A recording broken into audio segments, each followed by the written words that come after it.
we are talking about the APC, they are strong in the Southwest, undoubtedly. I'm coming to do analysis. I'm saying this so when you get back, in clear truth, you're able to do analysis for the people. They have become weakened in the Northwest. They have become weakened in the Northeast. They have become weakened for obvious reasons in the North Central. So their votes are dwindling and their map of coverage is going down. And the pattern is that the map of coverage of the PDP is expanding.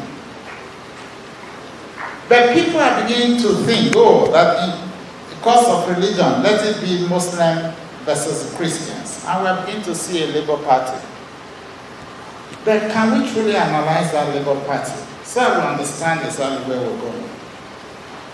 Yes, for ethnic sentiments, as our brother said, probably they do well in the Southeast. But outside the Southeast, where else may they have strength? Probably some strength in the North Central, not very strong. But where else do they have that strength? Look through. Southwest, unlikely. South-South, unlikely.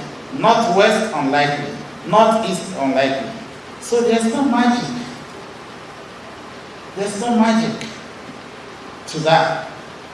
But the danger it does pose is that the North Central, the Southeast, and the North Central, where they are getting their votes from, are traditional strongholds of the PDP. So the more votes you take out from that Southeast, from the PDP, looking at the electoral map and the votes that were cast as presented by Dr. Philip, the more votes you take out from the North Central, you're beginning to reduce the strength of the PDP. So suddenly, what people are trying to avoid and what the church is trying to avoid, they may just find themselves because of the fact that I think that language that we are victims of emotions. We find that accidentally we are walking a pathway for the APC to come to victory. But God will not allow it.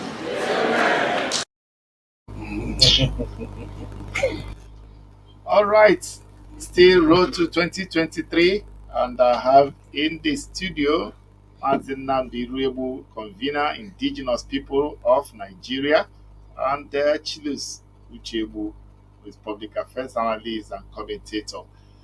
Namdi, let's go straight.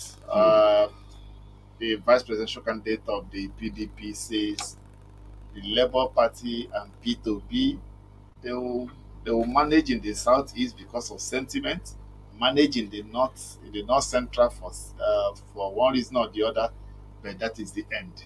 That no magic will make P2B win because it's not in the south, in the northeast, the northwest, south. That's of course you heard it. Yes, I heard him, and I thank him for also, whether he knows or he doesn't know, campaigning for the Labour Party, because all of them clearly they are rattled by the sudden awakening. You understand, within the young people who are the owners of the P2B ticket. It is the young community that activated it. It has nothing to do with tribe. These young people broke the barrier of tribe and religion and identified their future in the candidacy of Peter Obi. So those of them from the other parties that are already drowning, they can continue to look out for magic. We will not do magic. The Nigerian people will win because the country belongs to them, particularly the young people. You see, they have made all sorts of negative statements against the P2B and the Labour Party uprising. You see, that's because clearly the fear is today, the political fear, the fear they have today in Nigeria is P2B and Labour Party. They painted it, took it for granted before, said, oh, it's social media noise. gradually, social media noise became street noise. They've also painted it ethnic, made it look like an ethnic thing. And clearly, P2B has nothing to do with the Igbo. It even tells you, don't vote me because I'm an Igbo man. And that's not because he's trying to woo anybody. The fact is that if he's not competent, don't vote him. What Nigeria is looking for now, what Nigerians are looking for now in the next president of Nigeria is competence, character, capacity, and that empathy to feel the pulse of the Nigerian people. That is what we're looking for from the next president of Nigeria. The next president of Nigeria must be ready to work 48 hours non-stop. And these other 2 and 3 of them out there cannot match the capacity or the competence of Peter Obi. And they're all rattled. Why would they, if he's not a serious candidate, they should allow him to continue to make the mistake. If Labour is not a serious party, they should allow the party to continue with that structure. But because they know that they didn't see this coming, that they didn't know that the Nigerian people could wake up one day and say, we're tired, we're done with this nonsense. I want to refer to my colleague, our colleague who spoke earlier about PDP and all of that. You see, truth is that PDP shot itself in the foot. Whether they say, oh, that the candidate is not in the presidency yet, he has not been elected yet. Oh, really? If you couldn't keep your word before you get power, is it when you're in power that you'll be able to keep your word? This party cannot be trusted. Because clearly, if you couldn't uphold what is written in black and white in your constitution, then it's a scam organization. It's a Yahoo approach. So the statement of the vice presidential candidate of PDP, well done. Well done. Better start campaigning with what you think you want to campaign with and leave it to be alone. The truth of the matter is that the magic you didn't expect would so happen in Nigeria. The miracle you didn't expect would so happen in Nigeria. With that that rejected stone that your party, chased out of your party, you had a chance. The Nigerian people they were begging the PDP, don't make this mistake. Don't make this mistake. Please give us this competent man. Uphold justice, uphold equity, uphold fairness. And PDP missed it, and then dollarized the process. And the candidate went out there in a way that one never imagined, and bought the ticket of the party and expect that, oh, the Nigerian people will say, well done. PDP is a drowning party, and they don't have any chance in this election. And the vice presidential candidate knows. He has not, if as a governor, has he succeeded? At least if he had anything to bring to the table, has he tried to bring his colleagues? Wike is his colleague. Ipazu is his colleague. Otom is his colleague. Makinde is his colleague. Has he shown leadership by reaching out to his colleagues and say, guys, what's going on? Can't we find a common ground? He has nothing to offer. And the best he can do is start talking about how he doesn't see the possibility of a Labour Party candidate winning this election. Okay. Well, don't worry. Time will tell. Really, time will tell. Actually, yeah, just like let's, let's look at. He said the PDP are gaining strength across. Where? And then that if Labour Party may inadvertently be working for the APC. What do you think? Well, like Adnam said, time will tell, and time will always tell. Just yesterday, I saw a video that emerged out of Okowa State, where Governor Zudum was on a tour, yes, and there were a lot of people shouting, booing him, and booing him, and some of the people in the crowd were also shouting PDP, PDP, PDP. There in Kwara State, there was a meeting of APC somewhere in Kwara, a particular local government meeting in Kwara. And before, I don't know what happened. All the members were to set up their executive and were now shouting PDP, PDP. They no longer want APC in the local government. It's now PDP. the reality is that those involved in the elections, those involved in the contest, those managing the candidates, have their own parameters on gauging what is going on around the states. Those observing are also observing. Most of us don't have access to what is happening in the rural communities. We all have access to what we see presented to us on the media, both social and traditional media.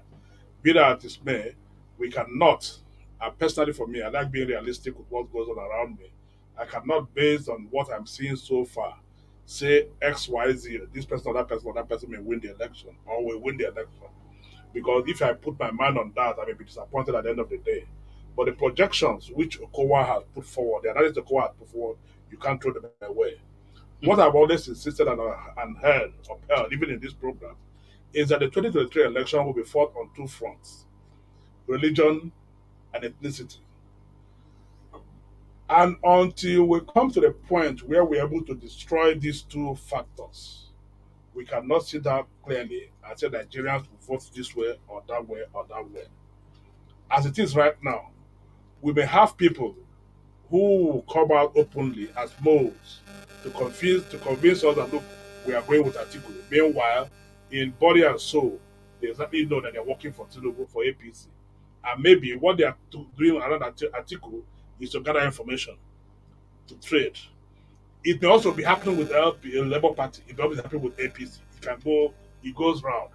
The reality, as I'm saying it, is at the end of the day, the night before the elections, people are going to talk to themselves in the language they all understand down there in the locality. We saw inklings of this in Ekiti and Osho.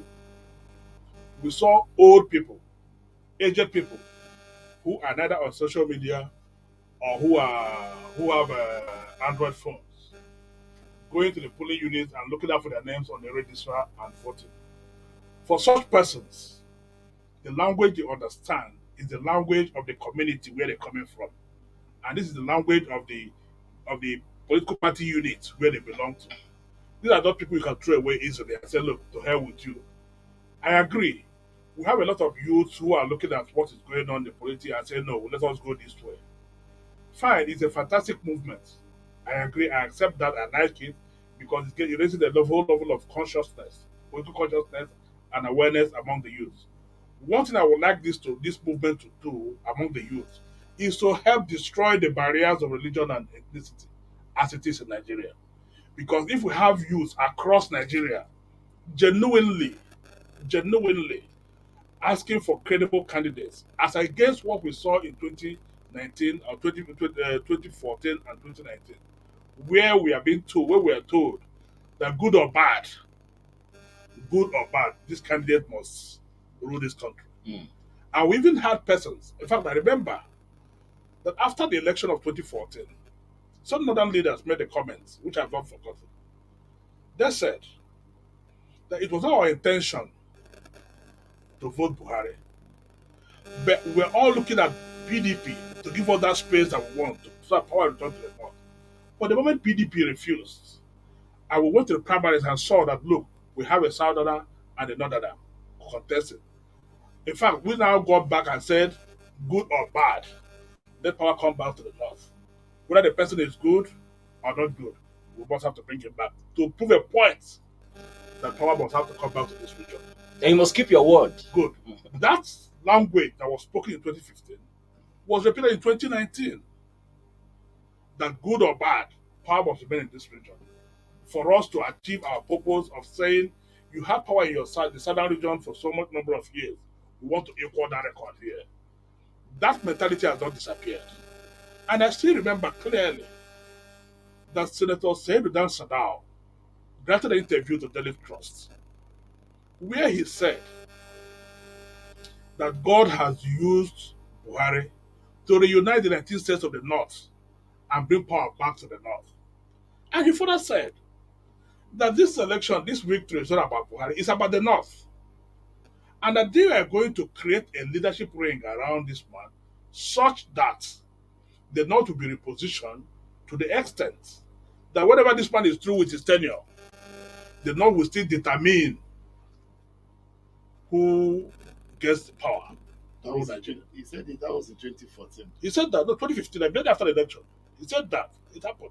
7 years has passed between then and now. Yes, it has passed, but we have seen the reality coming up. Reality of what? If those years have passed, and you have seen the position where they have worked the PDP structure to come back to the point that your candidate has come back from the north, they are clear that look, we are in charge of what is going on. Do you know whether that is also what's undermining them? Well, you cannot say until you get to the election to the polling booth on that day. But as it is for now, the reality is that North has a ticket of the PDP for the presidency. And PDP is not the only party. Yeah, the South has the tickets. The Southwest has the ticket of APC for the presidency. Yeah. But a lot of, like I said earlier, the information you have determines where you make your argument from. Yes. But the reality is going on. The reality going on the ground is that it's even going to be much more difficult for APC to win the president than it will be for Labour Party in 2023. Much more difficult for APC to win the presidency. For APC and PDP. I'm not making an analogy. Much more difficult for APC than it will be for LP. Right? So, like I said earlier, if the youth movement, youth consciousness translates to the destruction of those two walls of ethnicity and religion, perhaps we have helped ourselves to liberate Nigeria to a point. But again, the election is going to be a strong fight between the entrenched political interests, the elites, and the youth. The question is the elite willing to fold their hands and say, well, let the youth take it? Who are these elites, really? Who are these so-called elites? Obasanjo, is he not an elite? IBB, is he not an elite? Abdul Salam, is he not an elite? So who are these elites that will want the status quo to continue? You think that these men who are obviously at the departure lounge, if you check the men, real men who are speaking up, most of them at the departure lounge, who would want to leave a better society behind. Well, for goodness sake, none of them. From my experience, none of them are with the so-called bourgeois. From my experience interacting with these people, what they tell you in public, yes, is not what they decide inside. See, it gets to a time in a man's life, you decide to stand for what is right. I think these men right now haven't seen that a nation, we witnessed in our country in 2020 here, where you talked about religion, where young people during that NSAS protest, when it was time for Muslims to pray, the Christians gathered and surrounded and showed that they prayed peacefully and came back and joined the protest. So that new tribe of Nigerians, they know not those things that divide the nation. They know not religion and all of that. What they are united for now is the future. Where was this NSAS protest domiciled? Across Nigeria. Across Nigeria. Forget that the northern angle, because of the insecurity, we couldn't, go out the way we did. But it was all over. Okay. You see, let's not also, consciously or unconsciously continue to paint this divisive angle. It's not a north and south thing. PDP is a north and south issue. Let them go ahead. Labour Party knows no north, knows no south. What we want is Nigeria. And clearly, you can see that the real unifier that we are looking for is in the candidacy of the Labour Party. What you said is fantastic. You have your analysis cut out for you in support of Labour Party. Fantastic. No opposition to that. But the reality I'm seeing on the field is different from what you are saying. That reality. That reality was before this new Electoral Act. I hope you realize that there was no beavers at that time. Two of us cannot see the same reality. I agree. But again, as we progress, you're going to see things begin to evolve in a much clearer way. Yes. And we'll still come back to ask ourselves certain questions. Yes. How are these things happening? Okay. You asked who are the elites. Yes. You mentioned those three Nigerians. Those three Nigerians are not the people who determine what happens. Like I said again, what most of this will tell you out there are meant for the press and for you. What they say in between at home. So who are the elites? Will not come out until about 3 or 4 years after. Who are the elites? It's okay. Let's pause here now so that our friends can join us. We are at the home stretch now. We have to leave here in the next 20 minutes thereabouts. I hope we can take it from here. James, let's hear from you. Can you hear me? Yes. I hear you. Yes. it is very difficult to detribalize the youths of Nigeria. Because as the right gentleman rightly pointed out, the election will be determined by tribe and religion. Remember the NSAS period. The southern youths poured out into the streets, demonstrated peacefully till they were dispersed. But the northern youths refused to join them. It was when they started breaking into warehouses, looting palliatives, that the northern youths participated. If they are convinced that what the southern youths were doing, is the right thing, they would have joined right from the beginning. But for religious and tribal reasons, they refused to join. Now, you see, the quality of education the Northerners have been receiving over the years, there's so much to write home about it. Sorry, there's nothing to write home about it, because when it comes to critical thinking, not all of them, but a good number of them are not good. Now, remember when they abducted the Kankara boys from that boarding school or something like that? When they showed this, this is a government science secondary school, government science secondary school. When they showed it, it's just like, I think the English call it pigsty, where pigs live. That is a government science secondary school. Now, at the end of the day, when it is time to write the WAEC exam, they have their own cutoff mark, quota system to enter universities. And at the end of the day, they turn out very, very weak products. They cannot reason critically. When I was in Nigeria those days, I remember clearly that of all the universities in northern Nigeria, there was none offering a BA philosophy degree program, because they are denying the people the kind of education that will enable them to question the status quo. So it's very difficult to detribalize the youths in northern Nigeria up to now. And this is what Atiku was referring to when he said that about 80% or so of the people in Northeast are not on social media. The man was not lying. They did it deliberately for this very purpose. You see, I'm very angry with them for one reason. They'll be pulling the country down, pulling the country down just for selfish reasons. If you remember those good old days, Ali must go. When the students were rioting, I was, I think, high school or so those days.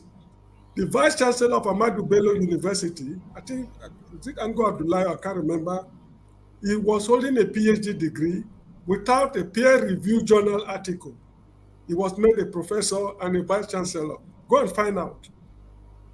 What I'm telling you now, the man had no peer-reviewed journal article, holding only a PhD degree, and only God knows the quality of PhD degree the guy was holding in those days. Yet they made him a vice chancellor. This is how it is all over northern Nigeria. So we might not get to the promised land now, but from the look of things, we might not even get there. We might not even see the promised land, because I still believe this coming election is a scam. We are trying to force ourselves to believe that it will take place, even when we are convinced that there's no need for it to take place. So let me stop here so far. Maybe. Thank you so very much. much, James. Thank you. I appreciate you, James. Francis, let's hear you. Okay, thank you again. I think what your two guests were really talking, I think it's something really, really important for us to really understand. I like the passion in Nnamdi. Although we've been hearing this thing, ethnic and religion, there is always a point in time when things stops and new things begin. It happens in life. It always happens. Of course, it doesn't mean that the Labour Party or any conscious Nigeria will not consider that. But there must be a time we have to say, no, enough is enough. And I truly believe, that Nigerians are tired of it. Like he said about the NSAR stuff, I think I want to agree with Nnamdi in this part. The Northern youth, if we really want to understand, I believe the Northern youth, to some extent, that people might not even understand, are tired of this situation. They are tired of these bad leaders. All we need is to convince them more, show them why we should not fall into this quagmire any longer. If I should use Donald Trump as an example, when he started, even in the Republican Party, they laughed at him. When he got the nomination, the national politicians laughed at him. Hillary was the one they know who got the structure, who got the money, who got the connection, the state, the machine is behind her. And what happened? I think we always tend to, I think I'm beginning to understand or to believe that we Nigerians, or some of us Nigerians, we are too pessimistic about the future. I am not. I strongly believe, maybe I'm dreaming, I strongly believe that the Labour Party, with what I'm saying, if this momentum should continue with this, I think they are on a very, very good path to win this coming election. Nigerians are tired, including the North. And things are being exposed now, whether we like it or not. We will get there. Nigeria is not dead. Thank you very much. Very much. Thank you, Francis. Paul Iwunze, let's hear you, Paul. Yeah, Mr. Victor, I will say that Governor Okowa, he failed to understand one thing, that 2023 election will not be business as usual. Because from the numbers he was reading, you know, the votes they got in the past, he failed to understand that it was the people of those states that voted for them, and they voted for them for a reason. But now those people, they have left them behind. Nobody is trusting them anymore. Like I always said, PDP is an expired political party. We have lost interest in them. So he failed to understand that those people are not with them anymore. And he said APC, that they are powerful, but their votes are dwindling. So he's counting APC that they're having disadvantage. And why is he like trying to believe or convince himself that APC disadvantage will be the advantage of the people? What justification? How are we going to leave APC and go for PDP? So he failed to understand one thing, that it will not be business as usual. And like I said yesterday, we're not going for PDP tradition anymore. There's nothing like PDP state anymore. It's just Nigeria state. We are working on this election for Nigerian interest. And I think he made me to understand from that speech that their blueprint is unifying the country. That is a laughable and a crazy blueprint. Nigeria is already unifying. Even to face it, the main problem we are facing in Nigeria is not about unity. That is not our problem. Nigerians love themselves. It's just the politicians that are making it look as if tribes is the most problem we have in the country. No. So if they are coming with a blueprint of unifying the country, then they don't have any plans for Nigeria. The blueprint that should work, or what we need to get Nigeria working, at least let's say 80 or 70%, is what PDP has said, production, because we don't produce anything. That is the only thing that can enrich us, or start making Nigeria to work. So they don't have no blueprint, in my opinion, that will work for Nigerians. So Governor Okowa, I would tell him, I think when he was closing, he said we need to get Nigeria working. Yes, I agree with him there. But if he wants Nigeria to start working again, he should. The next time he will speak is to tell us that he's stepping down for Dr. Ahmed Dati. Just let him step down for Dr. Ahmed Dati. Let Atiku step down for Mr. Peter Obi, so that Nigeria will start working like he said. Thank you very much, Mr. Victor. Thank you, Paul. Femi, let's hear you. Amazing. Victor, you ignored me for a long time, but there is God. I'm sorry.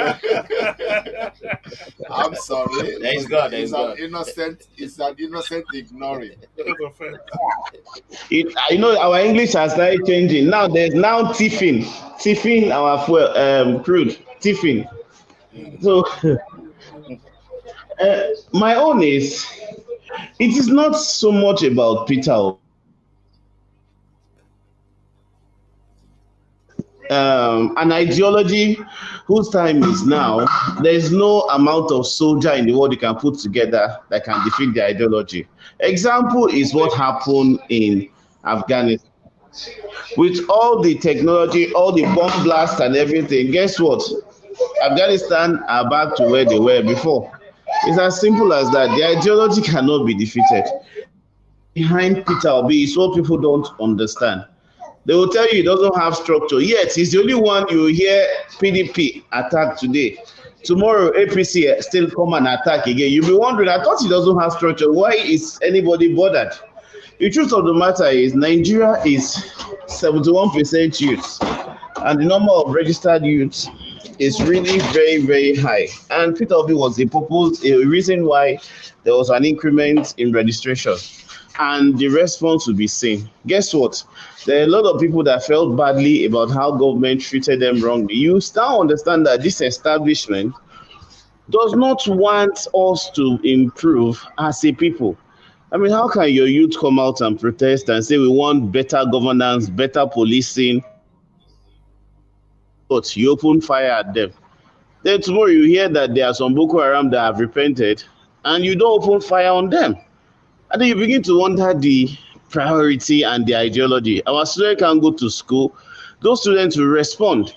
Workers can go out and they see their kids every day, they will respond. You can't travel along the road, you can't travel in the air, our exchange rate is bad, there will be a response. So all of the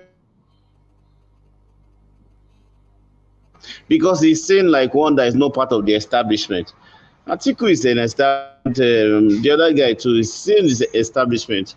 And this establishment have a lot of connections with all of these people governing us right now, that even when they get there, it will still be the same thing as back to the status quo. Our looter continues. They continue to reloot us. So the only one that stands out is Peter Obi. So no matter what people keep saying now, he only get better and better. Like the Donald Trump. People made so much noise. Oh, he's just a rich man. He doesn't know anything. Doesn't want anything. But they saw him as different from the establishment, and that generated the votes that he got, and that's how he won. And that's the thing people don't understand. We have seen other clan where younger people that has purpose and direction seems to run the system. But here, our children are jackpying. Everybody is jackpying. And then when you ask this government people, they'll tell you, we have enough doctors, they can go. I don't understand how you hear that one. During slave trade, then they bring the ship, they'll force us to enter the ship. But now, if you bring a ship now going to UK or US, the whole country will be empty. The whole country, even government people will jump into that ship and say, take us as slaves. We are better under other people. Thank you, my brother.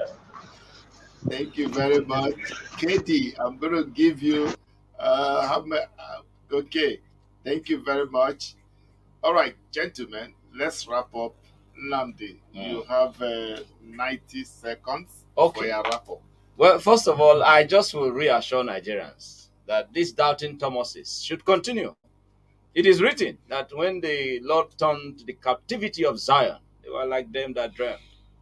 We will dream this dream, and it's free of charge anyway. For the good of our country and the future of our children, we will stay focused.